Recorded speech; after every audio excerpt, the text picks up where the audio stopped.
Hello, my name is Scott Davis. I teach history and geography here at Santa Susana High School, and I'm excited to do this interview.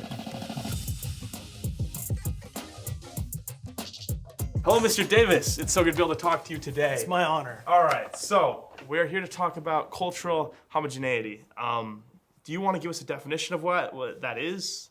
I mean, I can give you a definition of what I think that it may entail, right? So the idea that there would be a singular dominant culture to the exclusion of other cultures that compete for the hearts and minds of people, something like that? Yeah, exactly. Yeah. So when cultural homogeneity is generally talked about among people that I know, it tends to be more about the idea that culture as we know it is slowly moving to a point where it will all be continuous, and that's because of the way that people tend to traveling outside of their groups now to other parts of the world, and especially the way that the internet has been kind of connecting everyone so much that it feels like within not even that much more time that individual cultures on different parts of the world will start to look more similar until supposedly a point where they're almost completely unanimous.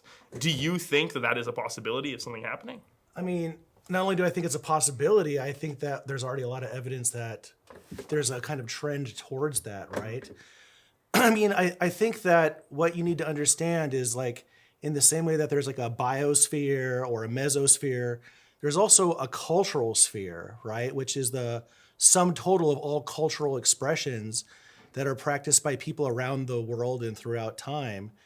And of course, as we move through time and people get displaced or adopt other people's cultures, languages go extinct, cultures go extinct, right? Mm-hmm. In human geography, we talk a little bit about how to think of the taxonomy of this. And generally it goes something along the lines of there's pop culture and there's folk culture. And folk culture kind of arises organically in relation to people's isolation from one another. And as we move through time, and like you were saying, the modern technology connects the world in a more intimate way, that pop culture displaces the individual ethnic culture. So if you think about culture, it's like, where is it coming from? What's feeding it? There's different ways that it transmits. And it seems like most pop culture comes down hierarchically, right? So, people all over the world, from Korea to Japan to Italy, are all listening to the same pop music and looking at the same pop style. And as they begin to uniform around that central culture, that's coming at the expense of what would have been there otherwise, right? So something like that. Yeah. So when you say there's a difference between pop culture and folk culture, you think that pop culture is different in what way exactly? I think that pop culture is different in that the way that it moves and spreads into new territory, like those types of ways for it to move around the world globally, it has avenues and resources that were never there before. You know, so now that everyone's connected via the internet, something that starts off in, like, let's say South Korea, right, all of a sudden becomes an instant phenomenon globally in a matter of days, right? And that was just never the case before for a culture to be able to be generated, consumed, and packaged and all these things in the way that it is now. Yeah. Would it be fair to say that folk culture was once pop culture and it's just the progression of time has made it into folk culture? I mean, it's a matter of scale, right? So I don't know that folk culture, elements of folk culture can become pop culture, right? So what's like an example of folk culture? An example of folk culture might be like if you're in Eastern Europe, right? And the people have a distinct language, a distinct style of costuming. I mean, let's maybe define culture to begin with. The simple definition is that it's the thing that people cherish or hold dear or care about. And that's kind of a too broad of a definition, right? But the simple way of thinking about it is like it's all their, like I said, their costuming or their language or their sense of this is where our ancestors were from and who we are. But in a much broader way, it's everything, right? It's like it informs your identity. Right. It informs your super ego. it's the way that you're looking out at the world and see something differently subjectively than someone else. I mean, culture is literally the fabric for which we're processing the world here. And so I think that, like in the real world, right, the world of like plants and trees, and, you know, not to say that the cultural world's not real, just because it's constructed doesn't mean that it's not real. Right. I think that in that world, you also want diversity, right? So there's lots of different ways that people relate to the world. There's people in Australia that don't have language to say left or right. If they want to tell somebody to go over there, they'll say, look over northwest. Like it's mapped onto the actual orientation of where polar north is. Right. That's a very different way of being in the world. And when the last people of that culture cease to exist, a way of being in the world for human beings to understand ourselves will be gone, right? So I think what goes extinct is something incredibly valuable. And, you know, if animals were going extinct at the same rate of language or something, people would be going crazy. And yet languages are going extinct all the time, and it seems to get little fanfare. Right. Well, that's interesting that you bring up that comparison between language and animals, because I feel like, well, to take it a little off topic, but I will round it back. The way that people look at animals being extinct, it seems to be portrayed as a scary thing. Most people are like, it generally is looked upon as being like tragic or bad that animals are going extinct, when in reality, animals have always been going extinct. It's a natural thing for a species to go extinct and a new species to be born, and so on. It's the circle of life, and it's just on a much wider scale, the circle of life. But cultural is similar in that way, where cultures grow, they develop, and they die over long periods of time or short periods of time, depending on how big the culture is. But I feel like there's never been a threat until now of culture, not individual cultures dying, but every culture forming into the same thing where there's no diversity at all. I feel like that is what makes it such a greater issue, and not even necessarily a bad issue. And that's kind of what I wanted to ask you about. What is it a bad thing if culture is unified and most people look at the world from the same viewpoint? Okay, yeah. So there's a lot to unpack here. I think, first of all, when you're talking about like extinction of things, there's like a natural background rate of extinction that you can see that happens throughout the process of, over time. And then there's like an accelerated rate that's being brought to bear by displacement of, people and environments and things like that. So, where people are concerned about the extinction of animals and what's lost, I definitely sympathize with the alarming rate that can happen compared to maybe what the background rate was. Right. When it comes to culture, it's a similar thing, right? Imagine that, let's just say, take one element of culture, language. Yes. I think language is probably one of the most important because it really contains all of our thoughts and experiences are through the vehicle of language. Yes. So you might have someone come along like some kind of fascist or something like that and be like, wouldn't the world be better off if we all had one language, right? It would be more efficient. We could exchange easier ideas or something. And you go, sure, okay, well then let's make that language Urdu, right? Or let's make that language Hindi. And then all of a sudden people are like, whoa, something would be lost if no one composed poetry in English or French anymore, right? So I think that no matter what, we want to try to be able to pull from a diverse experience of different people's cultures to give ourselves context. And as that is like slowly going out of extinct, there is something to be lost there. Yeah. I see that. Yeah. Another question about this would be that I think, at least for me personally, the thing that's made me most aware of cultural homogeneity as like a thing that could actually happen is just my experience being on the internet, which albeit is my limited experience, but from my point of view, it definitely seems plausible because of what I've seen. I've just been exposed to so much more culture from different places. And as I've been exposed to it, I can see the elements that are kind of spreading around from the different places, and it's all mixing together. Right. Whereas that kind of makes me think, all right, given enough time, if this keeps on going and more youth are exposed to things like TikTok that gives them all these perspectives and kind of unifies it, that could very reasonably, if everyone kept on doing this, because almost in the majority of the world, most people have smartphones now and internet access, which is probably the biggest contributor to this.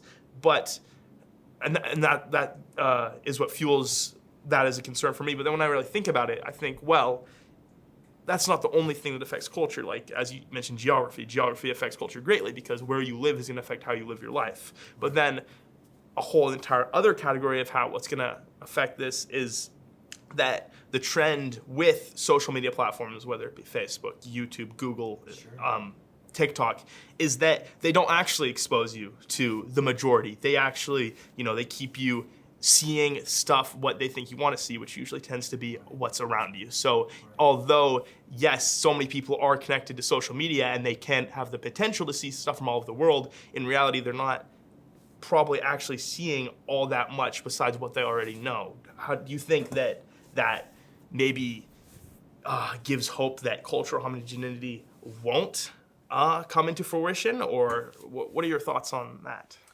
Well, it feels like a culture is like comprised of like a set of ingredients, right?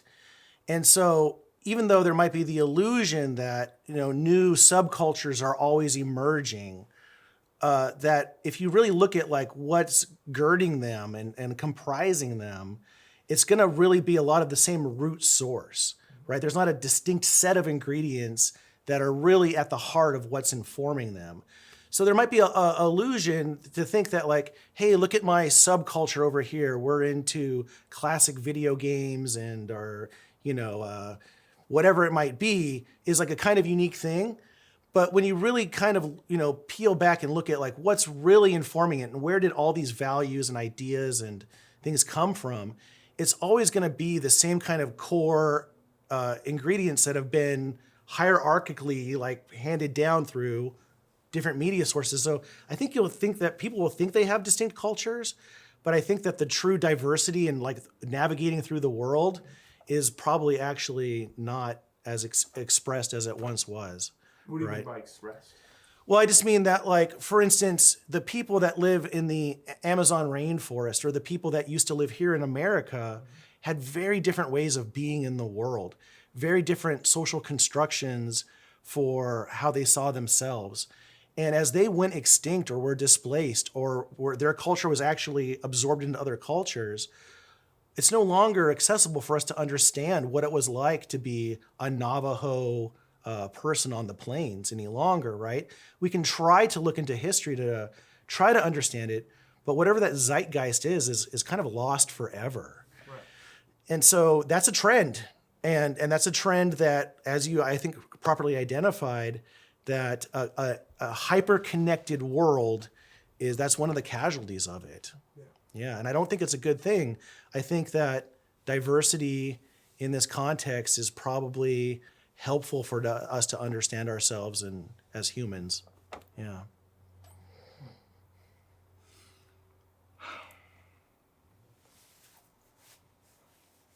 All cultures socially constructed. A lot of people get kind of, what's the word? Like, they want to reject ideas of social construction, right? To say that it's not real. They don't want to think they're socially constructed? They don't want to think social construction is even like a category to be able to be applied to things, right? Because they think that to say that something is socially constructed, it means that it's not real, right? Mm-hmm. And so, I'll say that, for example, you could take like a game of chess. Mm-hmm. The game of chess is socially constructed. Right. It could not exist without human beings to invest it with meaning and rules and players, and right, it just wouldn't happen without that. But I can say in a real way, this person won and this person lost. It's real, right? So, to think that all culture is socially constructed and therefore mutable and changing, and trying to track that change is the goal of sociologists and anthropologists. They would probably be the best to, somehow measure exactly what's being lost, somewhere between anthropology and sociology. The other thing I think that's really interesting to talk about when it comes to culture is because culture doesn't just come organically on its own, it's packaged and delivered for us. And so who's doing the packaging? What are the values that have been like filled up throughout my life? Like, where did they come from? They came from my parents, but where did my parents get them? Or they came from my television. Who's producing the shows? And so there's a famous philosopher named Gramsci who thinks that the real power in society is those that are able to produce culture to make some things seem normal and other things seem abnormal. Yeah. And by doing that, they're able to basically control people and pacify populations, things like that. Mm-hmm. And so I think that's a very interesting thing to talk about. Yeah. Maybe beyond the scope of what could ever be covered in KSSH News, right? But we'll that shouldn't limit it, Yeah. Yeah.